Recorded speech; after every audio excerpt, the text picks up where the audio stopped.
இது மகிமை நேரம். கர்த்தராகிய இயேசு கிறிஸ்துவின் நாமத்தினாலே மகிமை நேர நிகழ்ச்சி மூலமாக மறுபடியும் உங்கள் யாவரையும் சந்திப்பதில் நான் மகிழ்ச்சி அடைகிறேன். இந்த நாட்களிலும் நாம் கர்த்தரால் தெரிந்து கொள்ளப்பட்ட ஜனங்களுக்கு கர்த்தர் கொடுக்கும் ஆசீர்வாதங்கள், கர்த்தரை சொந்த இரட்சகராக ஏற்றுக்கொண்டு தங்களுடைய வாழ்க்கையிலே கர்த்தர் கூறியபடி தங்கள் வாழ்க்கையை வாழ்பவர்களுக்கு கர்த்தர் ஆசீர்வாதங்களை கொடுக்கிறார் என பார்த்தோம்.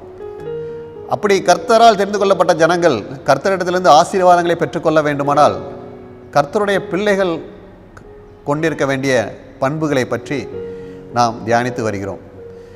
கர்த்தருடைய பிள்ளைகள் என்றால் அதற்கான சில குணநலங்களை கர்த்தர் எதிர்பார்க்கிறார்.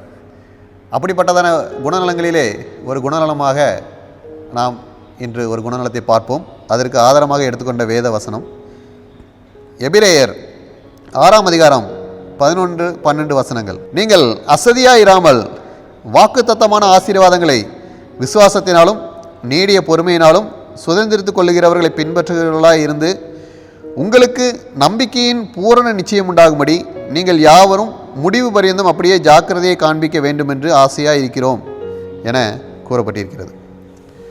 இங்கே நாம் எப்படி காணப்பட வேண்டும் என பார்த்தோமானால் கர்த்தருடைய ஆசீர்வாதங்களை நாம் பெற்றுக்கொள்ள வேண்டும் என்று நாம் பொறுமையோடு காத்திருக்க வேண்டுமாம். பொறுமையோடு மட்டுமல்ல, நீடிய பொறுமையோடு காத்திருக்க வேண்டுமாம். கர்த்தர் நமக்கு ஆசீர்வாதங்களை தருவேன் என்று சொல்லியிருப்பார். அதற்கு தாமதமாகும் போது நாம் அதற்காக பொறுமையுடன் காத்திருக்க வேண்டும் என விரும்புகிறார். ஒருவேளை நீண்ட நாட்களாக நாம் காத்திருக்கிறோம் என்று நாம் வைத்துக்கொள்ளுங்கள். அப்பொழுது நாம் சோர்ந்து போய்விடக்கூடாது, நாம் அசதியாய் ஆகிவிடக்கூடாது என கர்த்தர் விரும்புகிறார். நீடிய பொறுமையோடு காத்திருக்க நீடிய பொறுமையை ஜாக்கிரதையோடு காத்துக்கொள்ள வேண்டும். கர்த்தர் நமக்கு வாக்குத்தத்தமான ஆசீர்வாதங்களை தரும்போது நமக்கு சந்தோஷம் மகிழ்ச்சியோடு நாம் காணப்படுவோம்.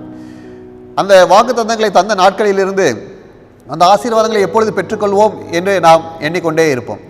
அந்த ஆசீர்வாதங்கள் நமக்கு காலதாமதம் ஆகும்போது நாம் சோர்ந்து போய்விடக்கூடாது என கர்த்தர் விரும்புகிறார். நாம் வாக்குத்தத்தங்களை சுதந்திரித்துக் கொள்ளும் போது எவ்வளவு சந்தோஷ மகிழ்ச்சியோடு காணப்பட்டோமோ அதே போன்ற சந்தோஷ மகிழ்ச்சியோடு கர்த்தரை ஆராதிக்க, கர்த்தரை அண்டிக் கொள்ள வேண்டும். ஏனென்றால் நம்முடைய இந்த காலங்களிலும் நம்மளுடைய பொறுமையை கர்த்தர் சோதித்து பார்ப்பார். எனவே நாம் கர்த்தர் கொடுத்த ஆசீர்வாதங்களை நாம் சுதந்திரித்துக் கொள்ள வேண்டுமானால் நாம் பொறுமையோடு காத்து கொண்டிருக்க வேண்டும். மேலும் பொறுமையோடு காத்து கொண்டிருப்பது நமக்கு தெரியவில்லை என்று சொல்லுவோமானாலும் இந்த வசனத்திலே கூறப்பட்டு இருக்கிறது, நீடிய பொறுமையினால் ஆசீர்வாதத்தை சுதந்திரித்துக் கொள்ளுகிறவர்களை பின்பற்றுங்கள் என்று சொல்லப்படுகிறது. அப்படியானால் கர்த்தர் இதுபோல பல தேவ மனிதர்கள் இதுக்கு முன்னாடி வாழ்ந்திருப்பார்கள். அவர்களுடைய வாழ்க்கையிலே கர்த்தரிடத்திலிருந்து பல ஆசீர்வாதங்களை பெற்றுக்கொண்டிருப்பார்கள். அவர்கள் எளிதாக பெற்றுக்கொண்டிருப்பார்கள் என்றால் இல்லை. அப்படிப்பட்டதான சூழ்நிலையிலே அவர்கள் பொறுமையோடு இருந்து அவர்கள் அந்த ஆசீர்வாதத்தை பெற்றுக்கொள்ளும்படி தங்களை எப்படி காத்து கொண்டார்கள் என்பதை அவருடைய வாழ்க்கையின் சாட்சியின் நிமித்தமாக நாம் அதை கற்று நாம் அறிந்து கொண்டு நாம் ஆசீர்வாதத்தை சுதந்திரித்துக் கொள்ள வேண்டும். ஒரு நாவலிலே ஒரு கதை போடப்பட்டிருந்தது. ஒரு ஏழை வாலிபனும் ஒரு செல்வந்தரின் மகளும் நேசிக்கிறார்கள்.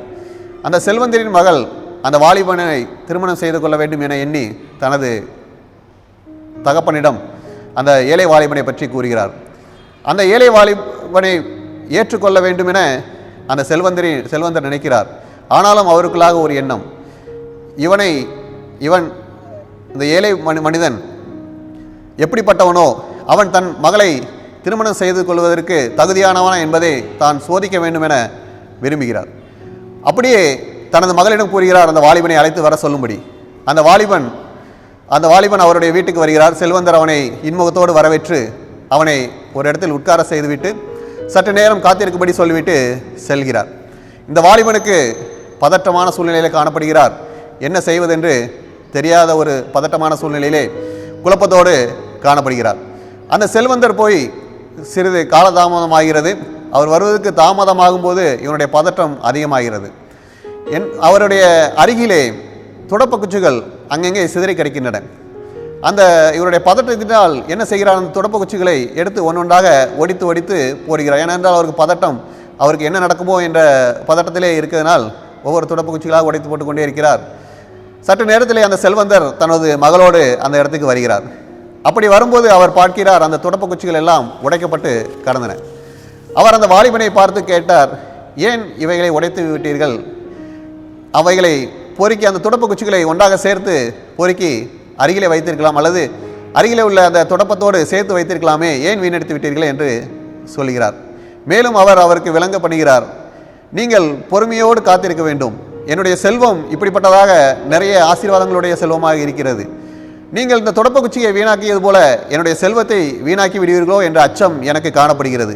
எனவே நீங்கள் உங்களை இன்னும் தகுதிப்படுத்திக் கொள்ளுங்கள். என்னுடைய மகளை உங்களுக்கு திருமணம் செய்து கொள்ள நான் சம்மதிக்கிறேன். ஆனாலும் உங்களை முற்றிலுமாக தகுதிப்படுத்தி கொண்டு நீங்கள் மறுபடியும் என்னை வந்து பாருங்கள் என்று சொல்கிறார். அந்த மகன் வெட்கத்தோடு திரும்பி செல்கிறான். அவன் தன்னை தகுதிப்படுத்தி கொண்டு திரும்பி வர வேண்டும் என விரும்புகிறான். பாருங்கள், ஒரு ஐஸ்வர்யம் அந்த செல்வந்தரின் மகளை அவன் திருமணம் செய்து கொள்ள வேண்டும் என காத்திருக்கும் போது அவன் அந்த தாமதத்தை அவன் வீணடித்து போட்டு அதை நஷ்டப்படுத்தி விடக்கூடாது. இதுபோலதான் நம்முடைய காரியங்கள் எப்படியாக இருக்கிறது என்றால், நாம் ஆசீர்வாதங்களை பெற்றுக்கொள்ள வேண்டும் என இருக்கும்போது நமக்கு வருகிற பாடுகள் உபத்திரவங்களிலே நாம் எப்படி இருக்கிறோம் என்பதை கர்த்தர் அறிய விரும்புகிறார். சில நேரங்களில் நாம் ஆசீர்வாதங்களை பெற்றுக்கொள்ள வேண்டும் என நாம் இருக்கிறோம். அதற்கு நாம் நம்மை தகுதிப்படுத்திக் கொள்ள வேண்டும் என சில காலதாமதங்கள் நம்முடைய வாழ்க்கையிலே வருகிறது. அந்த கால தாமதங்களிலே நாம் சரிப்படுத்திக் கொள்ள வேண்டிய காரியங்களை நாம் சரிப்படுத்திக் கொள்ள வேண்டும் என பார்க்கிறோம். அதுபோல நம்முடைய காலதாமதம் ஆகிறது என்றால் நாம் எந்த விதத்திலே சரிப்படுத்திக் கொள்ள வேண்டும் என நமக்கு இதுக்கு முன்னாடி சாட்சியாக வாழ்ந்த தேவ மனிதர்களை பார்த்து நம்முடைய வாழ்க்கையை சீர்படுத்திக் கொள்ள வேண்டும். ஏன் இயேசுவை பாருங்கள், இயேசு பிதாவினுடைய ஒரே குமாரன். ஆனால் அவர் ஒரே குமாரன், பிதாவினுடைய ஒரே குமாரன் என்று அதை கொலையாடின பொருளாக எண்ணாமல் அவர் மனிதரை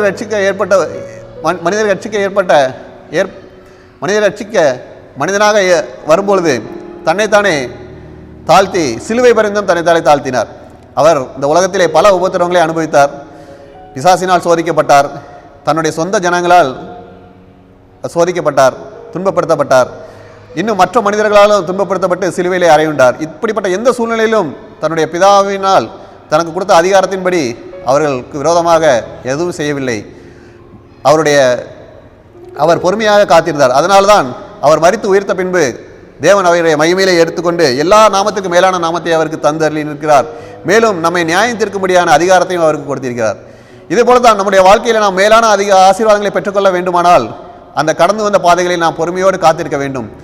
எப்பொழுதும் மனரமியத்தோடு காத்திருக்கும் போது கர்த்தருடைய ஆசீர்வாதம் நமக்கு நிச்சயமாக கிடைக்கும். எனவே எந்த ஒரு சூழ்நிலையிலும் நீடிய பொறுமையோடு மனத்தாழ்மையோடு அந்த ஆசீர்வாதத்தை சுதந்திரத்து கொள்ளும்படியாக நமக்கு சாட்சியாக கொடுக்கப்பட்ட இயேசுனுடைய வாழ்க்கை, இன்னும் பல தேவ மனிதருடைய வாழ்க்கையை அறிந்து அதுபோல நாம் வாழ கற்றுக்கொண்டு கர்த்தருக்குள் நம்மை காத்துக்கொள்ளும் போது கர்த்தருடைய ஆசீர்வாதம் நமக்குள்ளே, நிலையான ஆசீர்வாதம் நமக்குள்ளே தங்கி அவர் நம்மை ஆசீர்வதிப்பார் என்பதிலே சந்தேகம் இல்லை. அப்படிப்பட்ட அந்த ஆசீர்வாதங்களை கர்த்தர் நம்முடைய வாழ்க்கையில் தந்து நம்மை ஆசீர்வதிப்பாராக. ஆமென். ஜெபம். கர்த்தாவே, இந்த நாளிலும் உம்முடைய கரத்திலிருந்து நாங்கள் ஆசீர்வாதங்களை பெற்றுக்கொள்ள வேண்டும் என்று நீடிய பொறுமையோடு நாங்கள் காத்திருக்க வேண்டும்.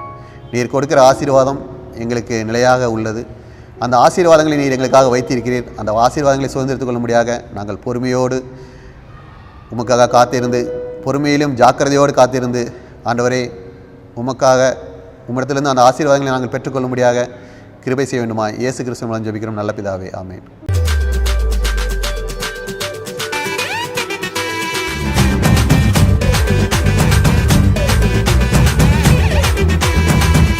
மகிமை